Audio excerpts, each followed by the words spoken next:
चुनाव के दिन हर पार्टी अपनी अपनी जीत का दावा कर रही है। एआईएमआईएम के प्रमुख हैं असदुद्दीन ओवैसी। उनकी तरफ से कहा गया कि उनकी पार्टी सभी 9 सीटों पर जीत हासिल करेगी। 9 सीट इसलिए क्योंकि एआईएमआईएम ने 9 सीटों पर ही अपने उम्मीदवार उतारे हैं। इसी वजह से असदुद्दीन ओवैसी कह रहे हैं कि जितने उम्मीदवार उतारे हैं 100% स्ट्राइक रेट रहने वाला है। 9 के 9 उम्मीदवार जीत जाएंगे उनके। कांग्रेस के पास कोई मुद्दा नहीं, कांग्रेस पर जोरदार वार। बीजेपी और आरएसएस के लिए सिर्फ मैं मुद्दा हूं। बीजेपी और आरएसएस को भी घेरा असदुद्दीन ओवैसी ने और बिना कांग्रेस का नाम लिए असदुद्दीन ओवैसी ने कहा है पड़ोसी राज्य से पैसा भेजा जा रहा है। सुनिए। हमारे साथ हैदराबाद के सांसद और एमआईएम प्रमुख असदुद्दीन ओवैसी हैं। उन्होंने अपना मतदान किया है। सर, आपने मतदान तो कर लिया।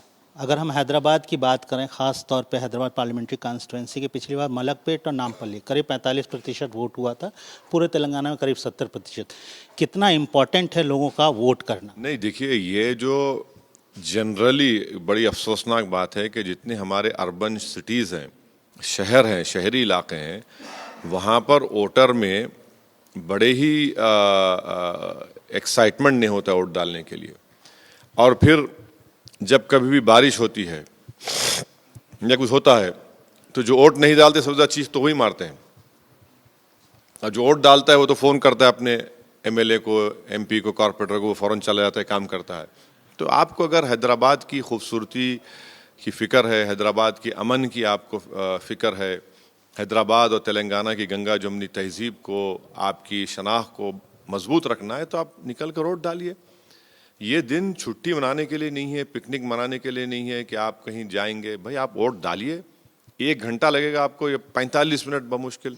क्या 45 मिनट नहीं दे सकते भारत की जमहूरियत को मजबूत करने के लिए, संविधान पे अपने और एतमाद को बढ़ाने के लिए, और पॉलिटिशियंस को अकाउंटेबल बनाने के लिए, और उन पॉलिटिकल पार्टीज़ को रिवॉर्ड करने के लिए जो साल के 12 महीने 5 साल आपके दरमियान में रहते, आपके सुख में, आपके दर्द में, आपके एक फ़ोन कॉल पर रात के अंधेरे में आपकी तरफ दौड़ते हैं, कोविड में आपकी मदद की। तो इन सब के लिए आपको ज़रूरी है कि आप निकल कर वोट डालें। और जो कैंडिडेट आपको पसंद नहीं है, घर में बैठकर आप बोलेंगे यार ये वो बेकार है और बकवास करता है ये, और मेरी शनाख्त को ख़तरा पैदा करना चाह रहा है, तो भाई आप निकल के वोट डालिए, आइए। आपने करीब 100 से ज़्यादा दौरे और सभाएं की सर अपने इलाके में। करीब 9 जगहों पर आप कॉन्टेस्ट कर रहे हैं, 9 सीटों पे कॉन्टेस्ट कर रहे हैं, 100 से ज़्यादा सभाएं की। क्या लगता है, मुद्दा क्या है, क्या होगा, क्या लगता है? देखिए, अभी तो आज मतदान का दिन है, हक़ रायदही का दिन है, तो मैं नहीं बोल सकता इन सब चीज़ों को। बट जितना भी हम मेहनत किए, मुझे यकीन है कि इंशाअल्लाह ताला अल्लाह उसको कबूल करेगा। अवाम हमारी इस मेहनत को, सिर्फ इलेक्शन की मेहनत नहीं बल्कि पहले भी जो हमारे ज़िम्मेदार पार्टी के लोगों ने हमारे बूथ प्रेसिडेंट से मेहनत की, वो सब उनके सामने आया है, उनके सामने है। वो इंशाअल्लाह उन तमाम चीज़ों को देखकर एक अच्छा फ़ैसला लेगी, और मुझे यकीन है कि हम अपनी 7 सीटों को रिटेन करेंगे और 2 जगह पर भी इंशाअल्लाह ताला हम कामयाब होंगे। और जो हमारा जो तेलंगाना के लिए जो हमने जो फ़ैसला लिया, इंशाअल्लाह ताला उसमें भी हमको कामयाबी मिलेगी। अवाम उसको समझ गई है और इंशाअल्लाह ताला आप देखेंगे कि अच्छा नतीजा आएगा। कांग्रेस के सांसद हैं, तेलंगाना के प्रमुख हैं रेवंत रेड्डी, उन्होंने वोट डालने के बाद दावा किया कि 9 तारीख को तो हम शपथ ले रहे हैं, कांग्रेस की सरकार आ रही है। अब वो बोलते रहते हैं ना, उनको तो बोलना ही पड़ेगा, कुछ ना कुछ तो बोलना पड़ेगा। कांग्रेस आपको भी बहुत टारगेट करती रही पूरे इलेक्शन में। कोई बात नहीं भाई, राहुल गांधी के पास मुद्दा तो था ही नहीं, तो असदुद्दीन ओवैसी मुद्दा था राहुल गांधी के लिए, उनकी बहन के लिए मैं मुद्दा था, उनकी पार्टी के लिए मैं मुद्दा था, बीजेपी के लिए, आरएसएस के लिए मैं मुद्दा हूँ। तो यकीनन इंशाअल्लाह ताला मुझे यकीन है कि तेलंगाना और हैदराबाद की आवाम इन लोगों के इस तरह की नेगेटिव कैंपेनिंग को देखकर उनको बताएगी कि नेगेटिव कैंपेन करना और इस तरह से अपनी नफ़रत का इजहार करना वो आज दिख कर आ जाएगा, उनको मालूम हो जाएगा। आपने बात की है सर, उनके पास कोई मुद्दा नहीं, आपको टारगेट करते हैं। वो आपको बोलते हैं आप एक धर्म विशेष की राजनीति करते हैं, पोलराइजेशन आपने देखा इस? कहाँ है, कौन हमारा बताइए। हमारे कोई भाषण पर ईसीआई ने नोटिस दी? अगर हम कुछ किसी धर्म विशेष के बारे में कभी ना बोले हैं, ना इंशाल्लाह कभी बोलेंगे, और अगर हम बोलते तो आप लोग छोड़ते थे हमको, आप लोग तो चला देते हमको, सूली पे चढ़ा देते आप लोग। तो सब कुछ भी नहीं है, ये इनकी हिमाकत है, ये इनका फ्रस्ट्रेशन है। आप ये इस तरह ही कर रहे हैं। हाँ, ये बात सही है कि तेलंगाना में रेड्डीज भी हैं, मुनूर कापू भी हैं, पद्माशाली भी हैं, गंगापुत्रा भी हैं, माला भी हैं, माडिगा भी हैं, यादव भी है, गौड़ भी है, वेलमा हैं, कम्मा हैं, ईसाई हैं, सिख हैं, तो ये सब मिलके वोट डाल रहे हैं ना, तो फिर इसके ऊपर क्या बोलेंगे? इन सब चीज़ों को आप तो बाजू नहीं हटा सकते। ये भी तो हमारी राजनीति की सियासत की हकीकत है। इस बार कई सर्वे सर और कई वीडियोस, कई ऑडियोज वायरल हुए हैं, वो भी एक चुनावी हिस्सा बन गया है। लोग उसको फेक वीडियोस, फेक सर्वेज और फेक ऑडियोज बोल रहे हैं।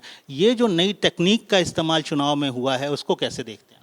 नहीं, ये तो किसी के लिए भी अच्छा नहीं है, ना हमारी जमहूरियत के लिए, ना हमारे साइबर सिक्योरिटी के लिए। देखिए, संविधान में राइट टू डिग्निटी एक फंडामेंटल राइट है और आप कोई से खिलवाड़ नहीं कर सकता है। और हालिया महीनों में हम देखें कि ख़वातीन को टारगेट किया जा रहा है, उन पर हमले किए जा रहे हैं, उनको बुरा दिखाने की कोशिश की जा रही है। तो ये ज़रूरी है कि जो हमारी स्टेट गवर्नमेंट्स हैं, सेंट्रल गवर्नमेंट है, वो सख्ती से इसका नोटिस ले, इन लोगों पर एक्शन ले और एक मैकेनिज़्म डेवलप होना चाहिए। भाई, जब आप फ़ोन टैप कर सकते तो इनको क्यों नहीं देख सकते? आप इनको देखिए। और ये आगे मुझे लगता है कि ECI को भी इसमें बहुत कुछ करने की ज़रूरत है। इस पर भी ये जो फेक सर्वेज आते हैं, फिर चुनाव के कैंपेनिंग का वक्त ख़त्म होने के बाद कोई एक पैसे लेकर किसी एक पार्टी के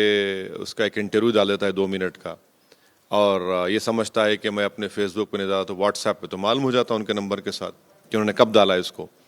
तो इनका ये चेक करना चाहिए। बल्कि जितने भी ऐसे तमाम लोग हैं, ECI को एक मैकेनिज़्म क्रिएट करना चाहिए कि ये जो तरीक़ा अपना रहे हैं लोग, इस पर उनको एक्शन लेना चाहिए। बल्कि मैं तो ये डिमांड करूँगा कि इनको अरेस्ट करना चाहिए इन लोगों को। मेरे आखिरी 2 सवाल सर। 300 करोड़ कैश पकड़ा गया है, 700 से ज़्यादा 750 करोड़ के करीब के सीजर है इलेक्शन कमीशन का। और क्या ये जो चुनाव है 5 राज्यों के, 24 की तैयारी है, 24 का हम सेमीफाइनल माने? नहीं, देखिए, 24 का चुनाव तो अपने टाइम पर होगा। अब उससे पहले इन विधानसभाओं का जो टेन्योर है, मियाद है, वो ख़त्म हो चुकी है।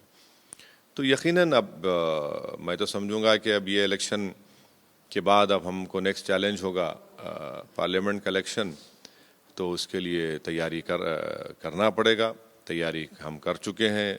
अभी जो चल रहा है मोमेंटम वो बरकरार रहेगा।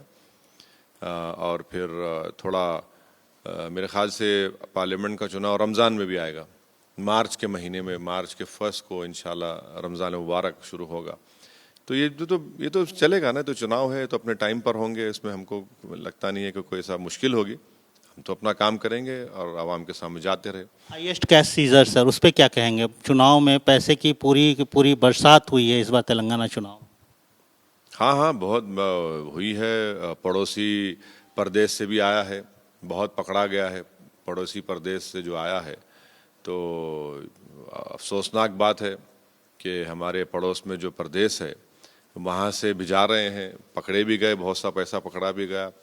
तो इससे इन लोगों की कमज़ोरी ज़ाहिर होती है, उनका कोई एतमाद नहीं है। भाई, ऐसा लग रहा है कि गारंटी की बात कर रहे हैं और पैसे भी दे रहे हैं। तेलंगाना के टेस्ट वाले दिन असदुद्दीन ओवैसी को आप सुन रहे थे, जिनकी तरफ से कहा जा रहा है कि चाहे कांग्रेस हो या फिर बीजेपी, इन पार्टियों के पास कोई मुद्दा नहीं। इसी वजह से ये पार्टियां घुमा फिरा कर असदुद्दीन ओवैसी कह रहे हैं कि उन्हें ही बार बार मुद्दा बना रही हैं। खैर, तेलंगाना की सियासत और असदुद्दीन ओवैसी को तेलंगाना में ताकत कहां से मिलती है, क्या है तेलंगाना की सियासत का ओवैसी फैक्टर, समझने के लिए सीधे आपको लेकर चलते हैं विवेक के पास। अभी मैं जो बताने जा रहा हूं रोमाना, इससे बहुत सारी बातें स्पष्ट हो जाएंगी, साफ हो जाएंगी कि ओवैसी कितने बड़े फैक्टर हैं तेलंगाना के इस चुनाव में, कितने सीटों पर रखते हैं वो अपना प्रभाव और कितनी आबादी को करते हैं प्रभावित। सबसे पहले जानिए कि मुस्लिम आबादी 45 लाख है, मतलब कुल जनसंख्या का 13%। तेलंगाना की जो कुल जनसंख्या है उसकी 13% मुस्लिम आबादी है, उस पर इनका प्रभाव है। मुस्लिम वोटर का असर जो है वो 119 सीटें कुल हैं, उसमें से 45 सीटों पर रहता है। 45 सीटों पर असर होता है। और जो मुस्लिम बहुल सीट हैं उसमें 2018 के क्या आए थे नतीजे, वो भी हम आपको बता दें। AIMIM जो असदुद्दीन ओवैसी की पार्टी है 7 सीटें जीती थी। अब की बार वो 9 सीटों पर चुनावी मैदान में है, लेकिन ओवैसी कह रहे हैं कि हमेशा की तरह हम 7 सीटें तो जीतेंगे ही जीतेंगे। मुस्लिम बहुल सीट जो 2023 का अब की बार का है वो AIMIM 9 सीटों पर लड़ रही है चुनाव। और AIMIM BRS में दोस्ताना मुकाबला है, ये आरोप राहुल गांधी भी लगा चुके हैं। BRS सरकार को जो है मिली हुई है, ऐसा आरोप राहुल गांधी ने लगाया था। हालांकि उसके बाद राजनीतिक वार पलटवार हुए थे। रोमाना, तो ये बड़ी कवरेज एबीपी न्यूज पर लगातार जारी है। असदुद्दीन ओवैसी की ताकत आपने देख ली है। इस चुनाव में इसका असर किस रूप में देखने के लिए मिलेगा, असली टेस्ट असदुद्दीन ओवैसी का भी इस तेलंगाना विधानसभा चुनाव को क्यों माना जा रहा है, इन तमाम मुद्दों को लेकर चर्चा भी आगे बढ़ाएंगे।